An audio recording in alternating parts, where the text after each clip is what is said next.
로마서 8장 9절에서 17절 교독합니다. 제가 9절 읽겠습니다.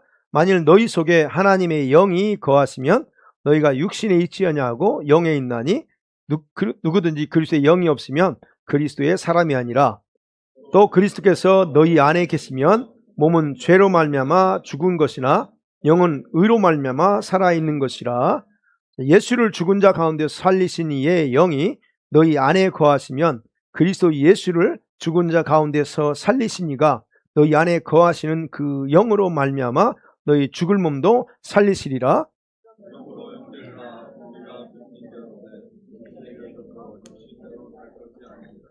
너희가 육신대로 살면 반드시 죽을 것이로되 영으로서 몸의 행실을 죽으면 살리라. 영으로 인도함을 받는 사람은 곧 하나님의 아들이라. 너희는 다시 무서워하는 종의 영을 받지 아니하고 양자 영을 받았으므로 우리가 아빠 아버지라 부르짖느니라. 친히 우리의 영과 더불어 우리가 하나님의 자녀인 것을 증언하시나니. 같이 읽습니다. 자녀이면 또한 상속자 곧 하나님의 상속자요 그리스도와 함께한 상속자니 우리가 그와 함께 영광을 받기 위하여 고난도 함께 받아야 할 것이니라. 아멘. 이 말씀은 로마서 강의할 때도 다 들으셨죠. 자, 제목이 뭐죠? 제목 보이시나요? 읽어볼까요? 시작. 도대체 왜 성령 충만해야지? 이건 좀 그렇죠. 악센트를 넣어야 됩니다. 도대체 왜 성령 충만해야 되지? 이겁니다. 자, 로마서 8장. 여러분, 그리스도를 믿는 성도들에게 내려진 자유의 대헌장이 바로 8장이라고 합니다. 그래서 뭐라고 그럽니까? 누구든지 그리스도 안에 있는 자들은 다 정죄함이 없다. 이게 위대한 대선언이었습니다. 왜냐하면 그리스도 안에서 주님이 주신 생명을 누리게 하는 성령의 법이 죄와 사망의 법에서 우리를 해방시켰다라고, 그렇기 때문에 그렇다는 거예요. 그러면 중요한 건 제가 하나하나 살펴보려면, 그런데 그게 어떻게 이루어졌느냐 하는 거예요. 어떻게 이루어졌을 것 같아요? 분명히 나옵니다. 3절 4절 쭉 설명할게요. 자, 우리는 육신을 가지고 있기 때문에 우리가 율법을 완벽하게 지키지 못합니다. 이 육신에 죄가 있기 때문에. 그래서 지킬 수도 없어요. 지키고 몸부림쳐도 못 지킵니다. 그런데 아버지께서 친히 자기 아들 예수 그리스도를 죄된 이 몸을 가진 인간으로 태어나게 하셔서, 그리고 이 사람의 이 육신과 영을 죽인 죄를 멸하시려고, 이 죄를 멸하시려고 바로 예수님의 이 몸의 육신에다가 인간의 모든 죄에 대한 형벌을 다 쏟았다라고 말해요. 그게 3절입니다. 그러니까 하나님께서 사람을 대신해서, 우리가 할 수 없으니까 하나님께서 자기 아들을 대신한 거예요. 그럼 왜 하나님께서는 이렇게 대신하셨을까 하는 거예요. 그 이유가 굉장히 실제적입니다. 4절이 그렇습니다. 4절 한번 볼까요? 시작. 육신을 따르지 않고 그 영을 따라 행하는 우리에게 율법의 요구가 이루어지게 하려 하심이니라. 왜 이렇게 했냐고, 왜 이렇게 했다고 그래요? 왜 주님이 예수님의 몸에다 죄를 다 쏟았다고 그래요? 육신을 따르지 않고 성령을 따라 살게 될 우리 성도들이 뭘 이루어요? 율법이 요구하는 게 있다고 그랬잖아요. 그 율법이 요구하는 것을 다 완성하기 위해서 그렇게 했다는 거예요. 저와 여러분은 절대로 이 율법이 요구하는 것을 완성할 수 없습니다. 이 죄된 몸을 가지고는. 그런데 예수님께서 그 일을 대신했어요. 그러니까 나는 그 율법이 요구하는 의를 이룰 수 없어요. 그런데 예수께서 죽으심을 통해서 다 이뤘고, 그럼 이제 나에게 그것을 이룰 수 있는 길이 열렸다는 겁니다. 내가 못하니까 길을 열어줘요. 주님께서 못 지키니까 길을 열어서 지킬 수 있도록 길까지 만들어줘요. 그게 어떻게 가능하냐? 뭐요? 육신을 따르지 않고 뭘 따르면 돼요? 성령을 따라 살게 될 때 이것이 가능하다는 거예요. 여러분, 우리가 아는 것처럼 구약의 율법 있잖아요. 구약의 율법은 오늘날 저와 여러분에게 상관이 있습니까? 없습니까? 네. 이 말씀은 우리 저와 여러분 여전히 관계를 가지고 있어요. 그러면 생각해봐요. 왜 육신을 따라 살면 율법의 요구를 이루지 못하느냐는 거예요. 3절 4절이 그게 육신을 따르면 율법의 의를 이루지 못해요. 왜 그럴까? 그게 당연한 건데 5절, 6절, 7절 이거예요. 왜 율법의 의를 이루지 못하나? 자, 5절, 6절, 7절 읽어봅니다. 시작. 육신을 따른 자는 육신의 일을, 영을 따르는 자는 영의 일을 생각하나니 육신의 생각은 사망이요 영의 생각은 생명과 평안이라. 육신의 생각은 하나님과 원수가 되나니 이는 하나님의 법에 굴복하지 아니할 뿐 아니라 할 수도 없음이라. 예. 육신과 영은 정확하게 차이가 있습니다. 육신의 생각은 늘 육신적인 것만 생각하지만 영은 안 그래요. 영의 일만 생각해요. 그런데 말씀드려요. 여러분의 영이 뭘 요구하는가를 알아야 된다. 근데 우리는 영의 요구는 모르고 육신이 원하는 것만 알고 있다는 거예요. 그래서 말합니다. 정확하게 했잖아요. 6절에 육신이 생각은 항상 사망이야. 죽을 것만 생각해. 없어질 것만 생각하는데 영은 어떻게 해요? 평안, 생명만 원한다 그래요. 근데 더 심각한 건 이 육신의 생각이 뭐가 원수돼요? 하나님과 원수되는 생각밖에 없어요. 그러니까 저와 여러분이 육신을 따르게 되면 육신의 생각들은 다 하나님이 원하는 걸 생각하는 게 할 수가 없다는 거예요. 늘 하나님 원수된 것만 우리는 생각하고 살 수밖에 없다. 그래서 원수된다, 적대관계에 선다는 거예요. 그리고 그렇기 때문에 하나님의 법, 이 율법을 절대 지킬 수도 없고 지키려고 하지도 않아 라고 바울이 말하는 겁니다. 그러니까 이런 사람들은 절대로 그래서 하나님을 기쁘게 할 수 없는 사람이라는 거예요. 그러니까 제가 늘 강조했잖아요. 우리가 크리스찬이라고 말을 하면서 성령을 따르지 않고 자기의 육신의 생각만 됐다, 그게 옳다라고 따르는 사람들은 엄밀하게 따지면 자기의 영적인 상태가 하나님과 원수관계 속에 있으면서도 그걸 모르고 자기는 가들리 크리스찬이라고 착각하면서 살 수 있다는 겁니다. 엄밀하게 구분하면 그렇다는 거예요. 그런 부분에서 얘기하는 겁니다. 여러분, 죄로 말미암아 이미 죽어있는 우리 육체에서 나올 수 있는 건 뭐예요? 다 죽을 것밖에 안 나옵니다. 썩어 없어질 것밖에 안 나와요. 그래서 육신은 절대로 영의 일을 생각할 수 없다고 하는 것이 정확한 성경에서 그렇게 말하고 있습니다. 그러면 생각해봐요. 율법이 뭐예요? 율법에 보니까 많은 것을 표현할 수 있어요. 근데 본문에 오늘 말씀과 관련해 보면 살 길이 어디 속에 있냐? 율법 속에 있어요. 생명을 얻을 수 있는 말씀이 바로 율법이라는 거예요. 물론 우리는 지킬 수 없지만, 근데 그 율법은 우리가 무시할 수 없어요. 이거 왜 이 속에 생명에 대한 그 얻을 수 있는 방법이 여기 나오거든요. 이 말씀이 이 속에 있어요. 그래서 신명기 30장 14절 15절에서 그 모세를 통해서 그러잖아요. 너희가 말씀을 지키면 복과 생명이 됐지만 그 다음에 어떻게 했어요? 지키지 않으면 뭐가 된다고요? 사망이야. 그럽니다. 그게 엄밀하게, 그게 오늘 신약 성경이 아니고 구약의 율법에 대한 부분을 그렇게 말해요. 그러면 율법을 우리가 무시해도 될 게 아니라는 거예요. 그 율법이 바로 우리가 생명 얻을 길이냐 사망에 갈 거냐 거기 다 있다는 거예요. 그래서 말합니다. 모세는 너희가 이 율법을 지키기 어렵다고 자꾸 말하지 마 하는 거예요. 하나님이 너무 어려워요 지키기. 그렇게 하지 마라. 너무 어렵다. 그리고 이걸 다 어떻게 지켜? 나와 상관없다라고 말하지 마라. 근데 모세를 통해 하나님 말하면 이 율법은 네 입에 있어 그럽니다. 네 입에 있고 네 마음에 있어. 그러니까 얼마든지 이건 다른 사람 거가 아니고 너 것이고 너가 얼마든지 그것이 지킬 수 있다라고 하니까요. 우리 그러잖아요. 여러분이 말하면 지키고 안 지키고는 누구한테 있어요? 말은 했는데 여러분이 스스로 말해놓고 그거를 지킬 수 있고 안 지킬 수 있고 여러분이 달렸어요. 기분 좋으면 지키죠. 안 좋으면 안 지킬 수 있어요. 그게 그게 너희 말이 하나님 말씀이 네 입에 있고 네 마음에 있다는. 그럼 언제든지 이거는 내가 하기에 달렸다라고 하는 거예요. 자, 그런데 보세요. 자, 우리가 얘기하면 오늘 로마서에 관계에서 바울이 그러면 그렇게 내 입에 있고 내 마음에 있는 이 말씀을 우리가 육신을 따라가게 되면 절대로 아무리 내 입에 있고 마음에 있더라도 절대 그걸 지킬 수 없다는 거예요.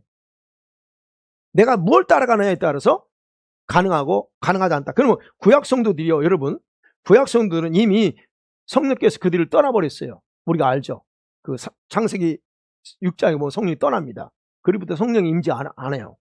특별한 선지자나 일꾼들한테만 성령이 임재하여. 그리고 나머지는 다 성령이 없어요. 그러면 뭘 이겨요? 구약 성도들은 성령이 없었기 때문에 성령이 함께 하는 지도자들을 지도자들의 말을 들어야 돼요. 왜? 그들은 성령이 함께 하면서 그들을 지도하고 있기 때문에. 그러면 생각해 보세요. 그 이스라엘 백성들이 몇 명 외에는 이 생명이 되는 이 말씀을 율법을 지켰냐? 거의 못 지켰어요. 우리가 아는 것처럼. 율법이 어려서가 아니에요. 성령님이 임재하지 않으니까 그들을 뭘 따라가요? 육신을 따라갈 수밖에 없는 거예요. 그렇게 못 지키는 거예요. 그래서 구약에서는요, 이 율법을 지킬 수 있도록 그래서 성령을 부어줄게 라고 얘기하는 거예요. 그 어디죠? 성령을 부어준대요. 아이고 진작에 좀 부어주시지. 근데 얘기하십니다. 부어줄게. 그게 에스겔서 36장 26, 27절 그렇게 말하죠. 시작. 또 새 영을 너에게 주고 내 마음을 너에게 주되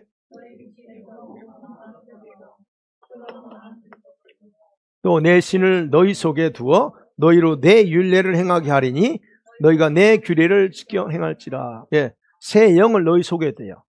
새 영. 이건 성령이 아닙니다. 여러분의 영을 새롭게 하는 거. 그 다음에 새 마음도 새롭게 해줘. 굳은 마음을 부드럽게 막고. 그게 바로 성령께서 오셔서 하시고, 그 다음에 이제 27절에 내 신을 너희 속에, 이게 바로 성령입니다. 내 신. My spirit을 내가 넣어줄게 라고 하는 거예요. 그 성령께서 들어오면 이제 내가 어떻게 해요? 율법을 지킬 수가 있다는 거예요. 그래서 내 율례를 행한다 그랬어요. 그러니까 결국 성령이 내 안에 들어오실 때 내가 비로소 이 하나님 말씀에 대해서 제대로 지킬 수 있는 그런 가능성이 생긴다는 겁니다. 그렇다면 생각해 보세요. 성령이, 오늘 본문 로마서 얘기입니다.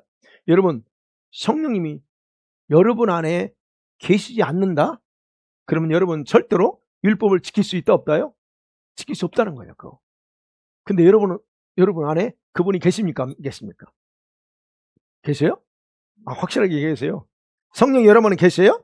그렇다면 그게 그렇게 확신한다면, 그렇다면 이제는 여러분은 율법을 이룰 수가 있다 그래요. 어떻게 이룰 수 있어요? 3절에서 율법의 요구를, 4절에서 율법의 요구를 이룰 수 있어요. 어떻게, 뭘로 가능하냐는 거예요.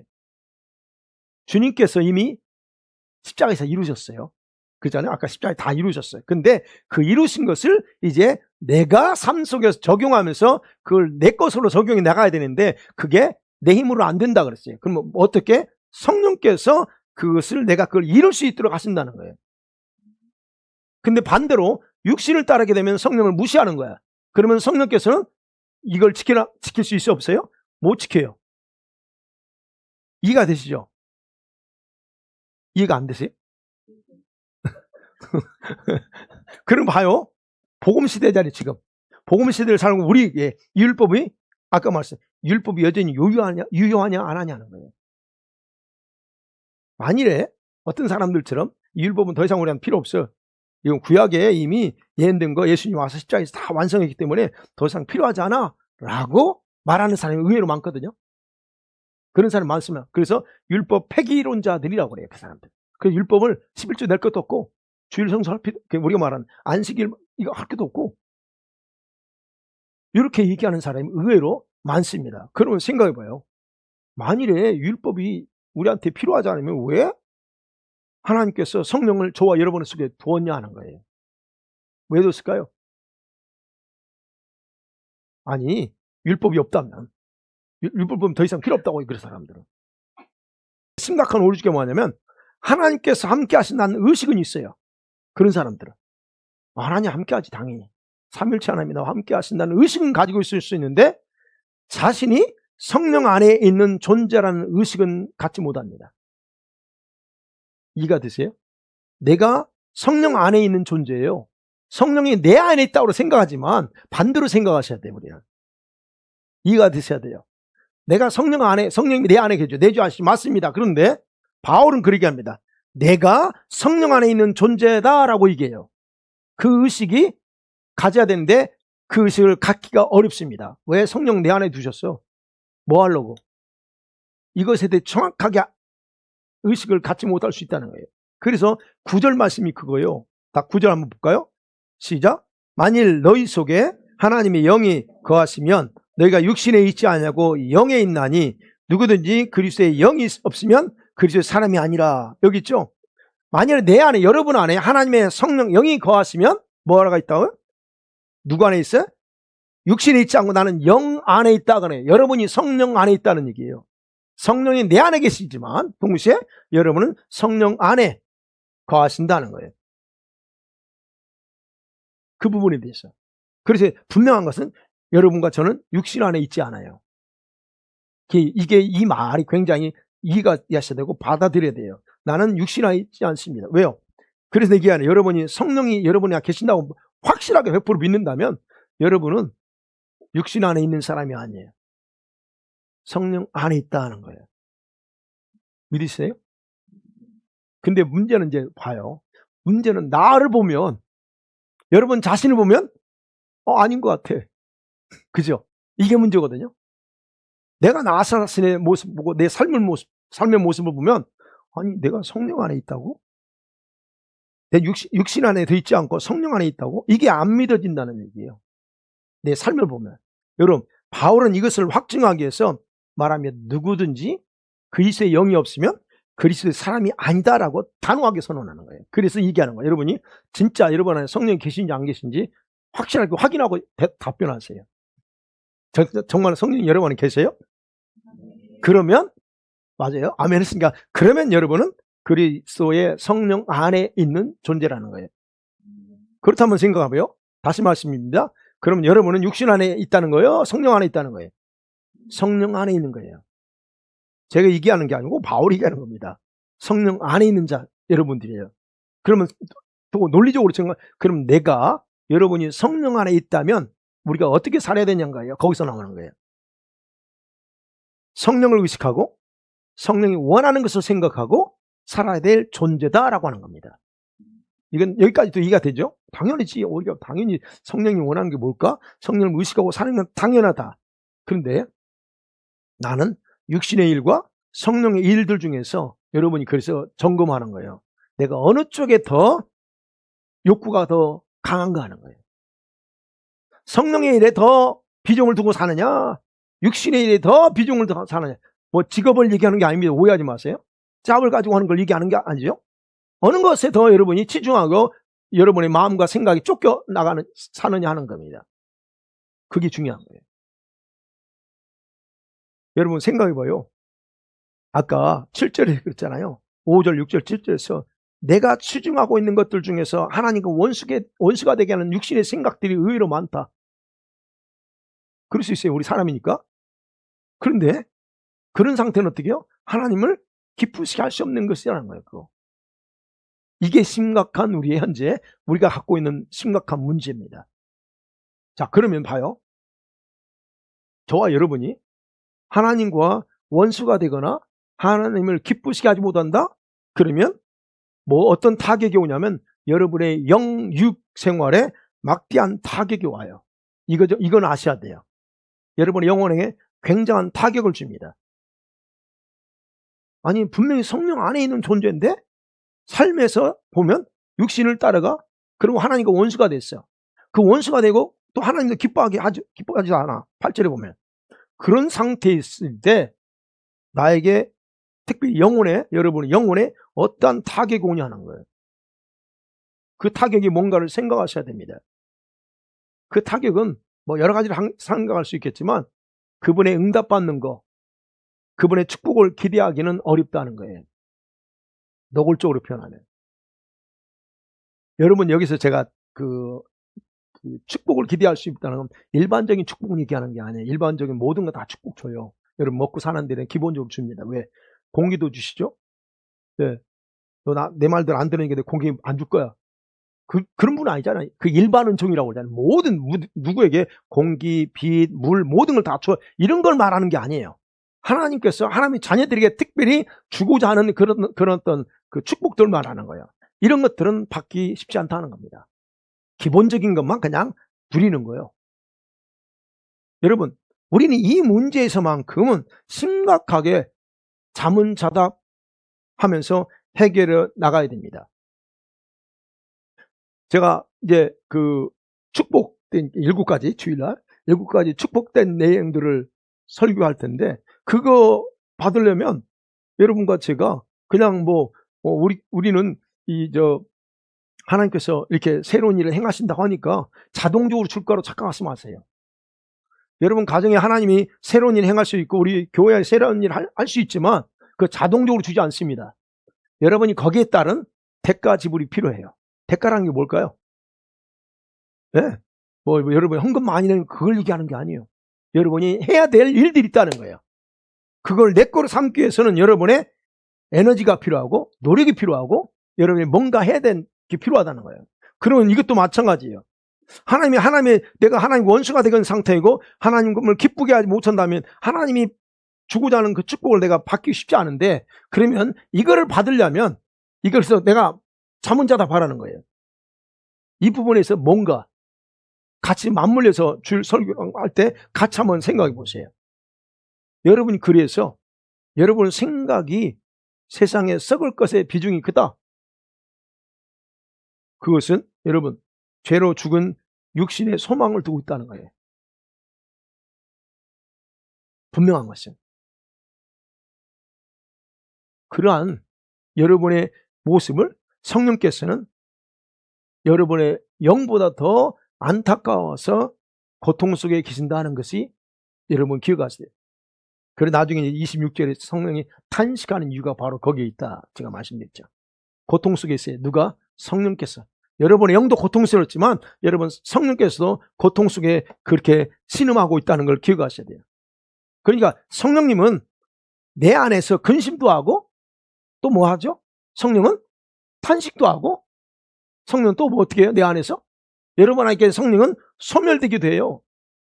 그분이요. 그런 분입니다.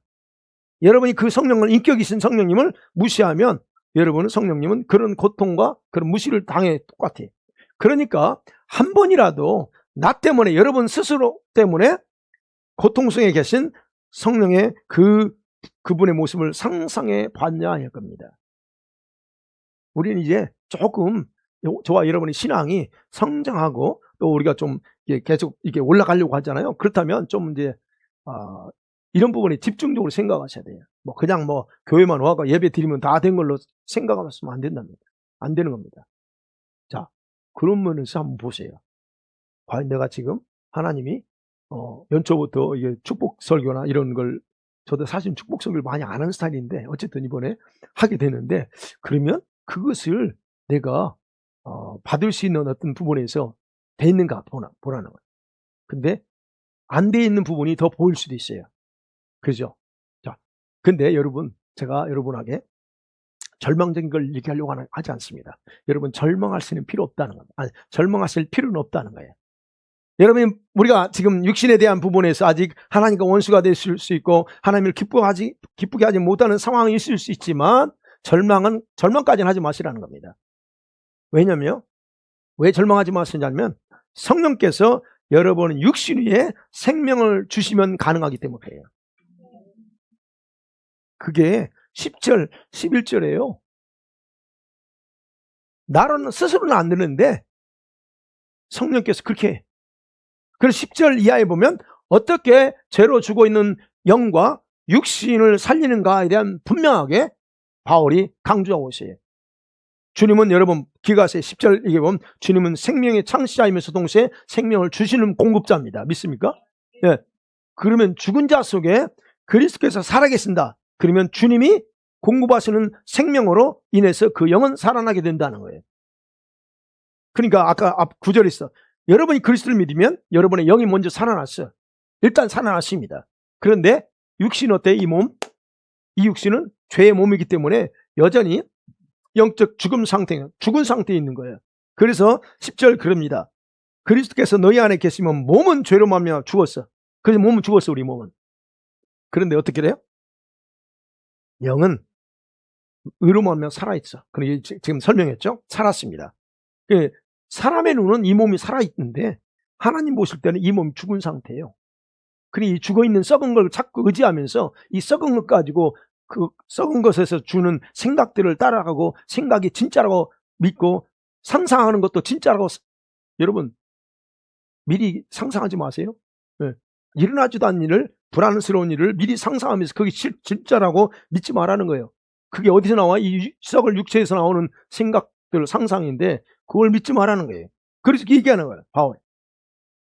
이 죽어있는 몸을 의지하고서 주님을 위해서 뭔가 해보겠다고 시도를 할 수 있지만 헛것이 된다는 거예요. 그래서 실패하고 실망하고 때로는 넘어지는 거예요. 여러분이 막 몸부림치다가 팡 넘어지잖아요. 그게 이유가 바로 이것 때문에 그렇다는 거예요. 그래서 육신은요, 죄의 지배를 받기 때문에 성령의 뜻을 행하지 않고 오히려 성령을 거스리는 것이 우리가 갈라디아서 5장 16절 17절에서 말하고 있는 거 알잖아요. 자꾸 거슬리는 거예요. 자, 그럼에도 불구하고 여러분, 이 성경은 이 육신을 가지고 하나님을 위해서 봉사하고 헌신하래요.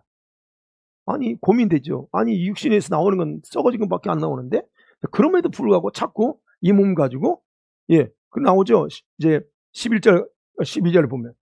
이 몸 가지고 뭔가 하래요. 자꾸. 그러면 어떻게 가능하냐는 거예요.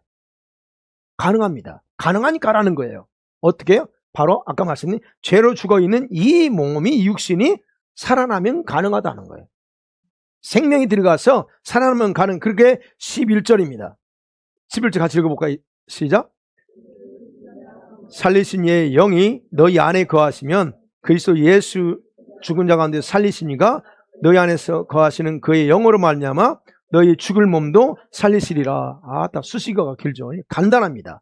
예수님을 죽은 자 가운데 살리신 그분이 너희 안에 계신 성령을 통해서 너희 육체 죽은 이 몸도 살릴 수 있다는 거예요. 간단하게 보면. 그러니까 왜 살려 그러면? 왜 살리냐는 거예요. 왜 이 몸 살릴까요? 영혼만 살려서 천국 데리고 가면 되죠? 왜 이 몸까지 살리려고 그래요? 이게 중요한 거예요. 포인트는. 왜? 내 육체가 하나님의 뜻을 따르도록 하기 위해서 성령께서 이 죽은 육신에다가 생기를 넣어서 살린다는 거예요. 그래서 그렇잖아요. 그 영으로 말미암아 너희 죽을 몸도 살려. 내가 성령께서 내 영 안에 들어왔다가 이 몸이 살아난 게 아닙니다. 이 성령께서 내 몸에서 작동돼야, 이 육신 안에서 작동될 때 이 몸이 살아나는 거예요. 그러니까 성령께서 내 안에 거하실 때 육체가 경험해야 될 게 뭐냐 그러면 그냥 성령님은 내 안에 계시냐 지금도 이것 가지고 끝나는 게 아니고 이거는 기초예요. 그게 아니고 그 성령께서 하나님의 생명으로 내 이 육체 안에서 운행하시는 걸 경험해야 된다는 거예요. 이게 우리가 중요하게 생각해야 될 부분이라는 겁니다. 그래서 하나님의 성령께서 여러분의 육체, 몸 구석구석 안에, 제가 그래서 기도할 때 뼈 마디마디 신경 세포 혈관 오장 계속 하는 이게 뭐예요? 이 생명이, 하나님의 생명이 그 속에 작동되고 운행해야만이 여러분 이 몸이 살아 강건해져요. 그래서 새롭게 창조되고, 그리고 내 육체를 주님의 거룩한 도구로 온전히 둘 수가 있기 때문에 자꾸 그 얘기하는 거예요. 그래서 여러분 안에 내주하시는 성령께서 여러분의 육체, 이 몸 안에서 운행하시면서 주도권을 가지게 되면 여러분의 육체는 주님을 위해서 살아나게 되고, 그리고 주님을 위해 창조적인 일을 하게 되는 겁니다. 그때서 비로소 여러분이 하는 이 몸으로 하는 것이 하나님께 영광이 되고 기쁨이 되는 거예요. 사랑하는 성도는 보세요. 성령의 내주하심이 현재라는 거 믿으시죠? 지금 여러분 내주하신 게 현재입니다. 맞습니다. 그런 것처럼 이 육신에 하나님의 생명이 흐르는 것도 현재 실제 경험을 통해 여러분이 나타나야 된다는 겁니다. 그럴 때에 이 말씀이요, 능력이 있어요. 이게 진짜구나가 믿어져요. 이 말씀이. 그리고 그 말씀이 심령 골수를 쪼개고 나를 변화시킬 수 있는 그 말씀이라는 게 그냥 박혀버려요. 이게 와야 돼요, 여러분한테. 알죠? 히브리서 4장 12절. 하나님 말씀 살아있고 운동력 있고, 심령 골수를 찔러 쪼개가지고. 이건 달달. 왜냐면 이것이 실제로 능력 있고 나에게 적용되는 거는 그게 쉽지 않아요. 그래서 여러분들이 이런 경험을 해야 돼요. 그래서 하나님의 모든 말씀들이 여러분에게 실조화될 수 있는 길은 바로 이 몸이 살아날 때, 성령께서 작동될 때 그렇다. 그래서 그렇지 않으면 이 말씀은 한낱 이론에 끝나요. 개념적인 것을 이해되고 가르치게 돼 있어요. 그래서 여러분이 실제로 이 말씀을 확실하게 체험적으로 해봐야 가르칠 때 여러분 입에서 나오는 말에 파워가 있는 거예요. 그래서 우리는 이 두 가지, 적어도 두 가지 중요한 사실을 여러분 인지해야 됩니다. 그러면 바울이 왜 지금 말하는 부분에서 내가 도대체 왜 성령 충만해야 되지? 예, 이거 인지해야 돼. 왜 내가 성령 충만해야 되냐. 또 하나는 하나님은 죄로 죽은 육신일지라도 귀하게 여기고 있다는 거예요. 이 몸을 주님이 얼마나 귀하게 여기는지 모릅니다. 그러니까 이 몸을 함부로 가꾸면 안 돼. 이 몸 같은 거 자꾸 성형 수술하거나 왜 바꾸? 아, 여기 하는 건 괜찮아. 뭐, 그거 잠깐이니까. 칼에 수술하면서 칼 대는 것도 있는데 어쩔 수 없잖아요. 그러나, 이런 건, 아니요, 이 몸을 얼마나 주님, 그래, 이 몸을 제발 이 세상 쓰레기로 망치지 말라는 거예요. 이 몸을 그렇게 귀하게 여긴다는 걸 적어도 두 가지를 인지할 수 있다는. 왜? 이 육신이 매일매일 죄를 범하면서 그것에 의해서 성령이 주신 생명을 여러분 성령이 주신 힘을 찾고 이루가. 그래서 여러분 내 육신이 성령의 생명으로 살아나는 건 단회적이 아니라 계속적이어야 돼요. 오늘 성령 기도하면서 성령으로 덧입어요. 그럼 내일도 해야 됩니다. 여러분 오늘 했으니까 내일 안 해도 돼. 아니요. 여러분 하루살이야. 오늘지 오늘 은혜가 내일 사는 게 아니에요. 만나가 똑같잖아요. 여러분 아시는 것처럼 만나를 왜 줬어요? 그때야. 그래서 더 이상 많이 못 하게 하잖아요. 다 썩어버려요. 그게 매일매일이야. 그러면 이 은혜도 오늘 하라고 한 거지 오늘 은혜 가지고 내일 살 수는 없다 하는 거예요. 그러니까 오늘 여러분 사시면서 어제 은혜 받았어요. 기도 열심히 했습니다. 오늘 어떻게 하셨어요? 살면서 이 몸 가지고 또 죄를 질 수 있고, 그래서 성령이 주신 생명 힘이 에너지, 좀 표현할게, 에너지가 점점점 없어져. 그러면 다시 또 에너지 재충전해야죠. 그게 오늘 해야 된다는 게. 그렇기 때문에 그래서 갈라디아서 5장 17절에서 이게 있잖아요. 시작. 육체의 소욕은 성령을 거스리고 대적함으로 너희 원하는 것을 하지 못하게 함이라. 예, 저거 우리가 잘 압니다. 그런 부분에서 그래서 우리가 기억해야 돼. 그러면 바로 이제 여기서 또 하나 또 쓸게요. 악한 사단은요, 여러분 육체가 없는 존재이기 때문에 우리 사람의 육체를 원합니다. 악한 원수가 육체를 원합니다. 왜요? 왜 원할까요? 그러면 더 많은 악을 행할 수 있기 때문에 이 육신을 장악하기 원해요. 그런데 이 육신의 소욕이 여러분과 제가 가지고 있는 육신의 소욕이 사단의 속성과 똑같습니다. 일치가 돼요. 이게 문제예요. 그래서 사단은요, 수단 방법을 가리지 않고 저와 여러분 구원받은 우리 성도들일지라도 이 육에 속한 자가 돼서 살도록 자꾸 미혹하는 거예요. 그래서 자꾸 눈에 보이는 좋은 것들을 따라가게 하려고 하고 그냥 쓸데없는 그 허영심이나 이런 거 가지고 자꾸 거기 돌아가게 만들어. 그 자체가 악이다 이게 아니고 우리를 그렇게 이끌어 간다는 거예요. 그래서 우리 성도들이 이런 걸 알지 못하니까 자신의 마음이나 그 육신을 바로 악한 원수가 요구한 대로 맡겨버리고 그냥 그래서 세상적으로 자꾸 가는 거예요. 잘 가다가 여러분 그래서 이게 1월 2월까지는 잘 가다가 어느 순간에 여러분이 쭉 벗어날 사람들이 의외로 많아요. 자, 그러면 보세요. 이런 일이 우리는 반복하면서 살 건데, 자, 이런 것들을 이길 수 있는 방법이 뭐냐는 거예요. 어떻게 하면 이길 수 있느냐? 육체의 소욕을 죽이는 거, 이게 방법입니다. 그죠? 육체의 소욕이 다 그죠? 근데 중요한 건 어떤 것도 여러분과 저의 육신을 소욕을 죽일 대상이 없다는 거예요. 아무도 없어요. 내 의지, 여러분의 결단으로 죽어지지 않습니다. 그래서 주님께서 뭘 하라고 그래요? 성령으로 충만함 받으라 그렇게 하는 거예요. 성령 외에는 이 육신의 소욕을 잡을 대상이 아무도 없습니다. 그러니까 이게 왜 우리가 성령 충만되냐는 거예요. 도대체 왜 성령 충만해? 어제 충만했고 2년 전에 충만했는데 왜 오늘도 성령 충만되냐는 거예요. 여러분 성령 충만해야 되는 이유는 성령의 생명이 여러분 육신 안에 항상 흘러가게 하기 위해서 필요한 겁니다. 이 육체가 죄 도구가 아니라 주님의 거룩한 도구가 되기 위해서 여러분이 오늘 성령 충만 받으셔야 됩니다. 내 육신의 본능을 자극해서 자꾸 육신을 장악하려고는 하는 마귀를 대적해서 승리하기 위해서 여러분이 오늘 전에 기도하면서 성령 충만을 받으셔야 됩니다. 성령님 여러분은 어디 계세요? 영 안에 계시잖아요. 그렇죠? 그럼 영 안에 계신 그분 여러분 안에 성령으로 충만해야 여러분의 영이 강해지고 그러면서 여러분의 혼 육신을 조절할 수 있어요. 네. 늘 제가 영의 얘기를 하면서 그랬죠. 하나님께 우리를 인간을 창조할 때는 사람의 영의 기능과 활동이 원활했어. 그리고 주님과 소통하는 데 있어서 제 기능을 제대로 발휘해서 아무 문제 없었어요. 그런데 지금 어때요? 우리 영의 활동이 그 모든 걸 상실해서 어땠습니까? 대신에 혼과 육신의 기능이 더 강화됐다 그러죠. 그렇기 때문에 성령 저와 여러분 현재 어쨌든 어떤 상황이든 아무리 믿음이 좋아도 성령 충만하지 않으면 언제든지 나의 육신이 하나님을 거스리는 그런 행동을 하게 하고 여러분의 영을 자기들 마음대로 조절해버리는 게 바로 육신이기 때문에 여러분이 중요한 건 성령 충만해야 된다는 거예요. 네.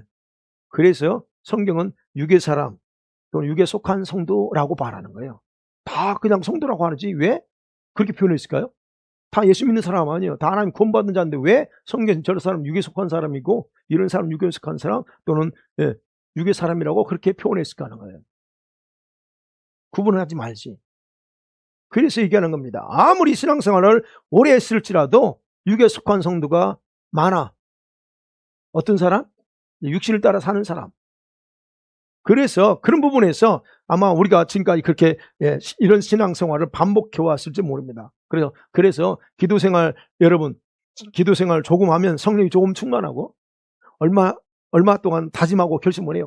오늘 내가 다짐합니다. 근데 조금 지나면 어떻습니까, 여러분? 또 슬슬 푹 꺼져요. 우리가 알아 그걸. 슬슬 꺼집니다. 조금 충만하니까 어떻게 해요? 결심과 다짐도 조금밖에 못 가. 그러면 어떻게 충만하려면 어떻게 해야 돼? 완전히 충만하라는 거예요. 조금 충만하고 이거까지 전부인 것처럼 다 된 것처럼 하지 말라는 거죠.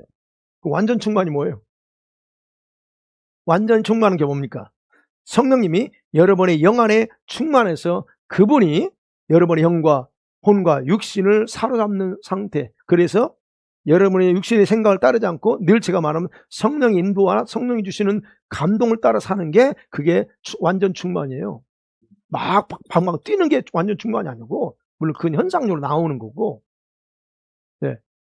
그래서 여러분의 영 안에 계신 성령께서 여러분의 혼과 육신에 묶여있는 그 성령을 풀어주는 것이 완전 충만하게 하는 겁니다.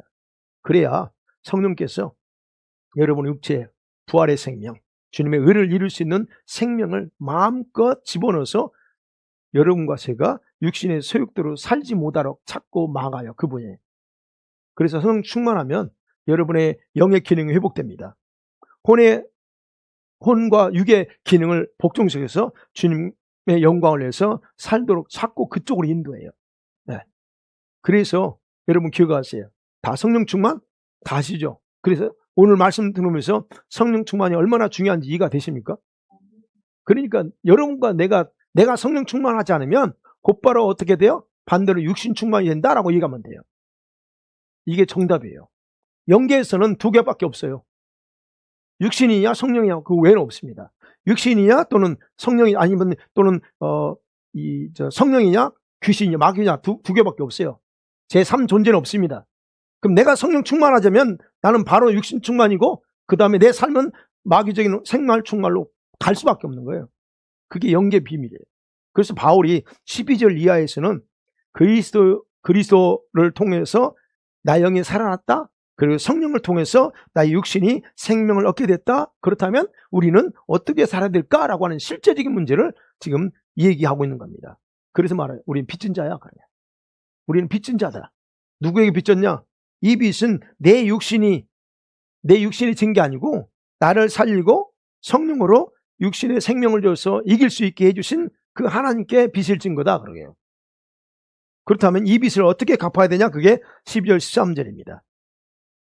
또다시 육신의 삶과 성령 충만의 삶을 비교하면서 얘기해요. 그러죠? 그래서 13절에 영으로서 몸의 행실을 죽이라. 그러면 산다. 그 다음에 14절에 하나님의 영으로 인도받는 사람이 진짜 하나님의 아들이다. 이렇게 비교하는 거예요. 육신대로 살면 죽는다. 똑같아. 그러니까 여러분, 속사람은 성령을 따라 살면 속사람은 신령해지면서 하나님께 더 가까이 가게 되지만 이 겉사람은 더 건강해지는 거예요. 이 몸은 더 건강해지고 하나님의 의의 병기로서 많은 일을 할 수 있게 된다라고 하는 겁니다. 그래서 저와 여러분이 육신의 요구대로 살면 육신의 종이 되는 거예요. 육의 종 또는 마귀의 종 또는 여기서 이제 나옵니다. 마귀의 종이 될 수 있고 죄의 종이 된다. 로마서 6장이 있죠. 그렇게 되면 항상 똑같은 반복되는 거예요. 육은 타락해서 육신적이고 동물적이 되고 하나님과 멀어질 수밖에 없는 또 그런 반복된 걸 가는 거예요. 그러니까 성령으로부터 주시는 생명을 받는 그 우리 몸 안에 길이 막혀 있기 때문에 수명이 단축되는 거예요. 우리가 이 몸이 그래서 단축되면서 죽습니다. 그래서 이 육신은 하나님의 생명을 매일 공급받아야 이 육신은 제 기능을 발휘하는 거예요. 그래서 얘기하는 겁니다. 주님은 저와 여러분의 육신을 통해서 자신의 뜻을 이루기 원하고 계세요. 그렇기 때문에 성령이 나의 육신의 행실, 욕구들을 처리하도록 하셔야 돼. 내 의지, 마음을 동원해서 성령께서 몸의 내 행실을 죽일 수 있도록 내가 성령께 적극적으로 도움을 요청하며 나가야 됩니다. 이게 바로 내가 빚진 자예요. 이것에 빚졌다는 거예요. 그래서 나 스스로는 어쨌든 결론이면 나 스스로는 여러분 육신을 통제 못합니다. 그런데 성령을 통해서만 가능해. 우리 아이들이 자꾸 어렸을 때 성장하면서 이렇게 왔다 갔다 하잖아요. 왜 그래요? 아이니까 그래요. 정서적으로 영적으로 딱 성장했으면 그러지 못할 거예요. 근데 어린이기 때문에 왔다 갔다 해요. 근데 그게 우리 어린이일지라도 신앙 안에서 하나님 앞에서 이 영의 상태가 어리면 이렇게 왔다 갔다 수시로 변덕을 더 부립니다. 이미 좋은 것 같다가 순식간에 한 가지 환경에 확 뒤집어지고 넘어져요. 왜? 그게 뭐라? 나는 아직 애기구나 하는 거 보여주는 것 뿐이에요. 그래서 얘기하는 겁니다.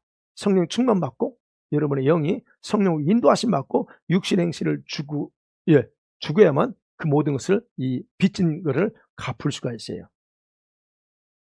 사랑하는 성도들, 여러분은 다시 정리해 볼게요. 여러분은 성령 안에 있는 성도들입니다. 있습니까?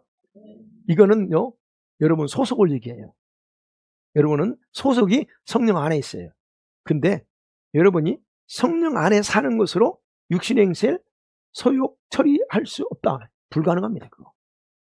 왜요? 악한 마귀가 나보다 더 강한 힘으로 지금까지 내 육신이 이게 성령의 소욕을 거스리면서 살아가도록 길들여 놓거든.